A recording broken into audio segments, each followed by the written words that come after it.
The whole world is talking about just one thing, and that is Mark Zuckerberg's new social media app, Threads. Threads grew to 2 million signups in just the first 2 hours and then 30 million signups the morning after its launch. At this point, it's probably beyond around 70 million signups. No app in the history of mankind has achieved these numbers. While most people are calling it a copy-paste of Twitter, the Threads app has more to it. In this video, I'm going to drill down into the science of why the Thread app works, why a social media thrives, because in the past, I've built social medias of my own. A lot of people might think that the Threads app release was very opportunistic and that users are not going to stay long-term, but it has the potential to overtake Twitter.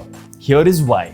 The first reason is something in social media called network effects. Andrew Chen is a very famous investor who constantly talks about the ideas behind network effects.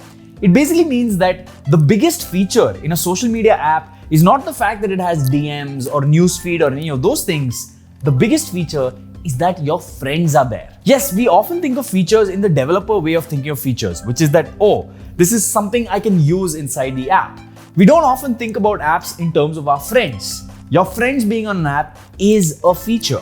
And this feature is called the network effect. It basically means that when more people use a product or service, its value increases. If all our friends are on one app, we want to be on that app. According to monthly active users, most of our friends are more likely to be on Instagram than on Twitter. Twitter has 396 million monthly active users, but Instagram has 1 billion monthly active users, more than 2 times that of Twitter.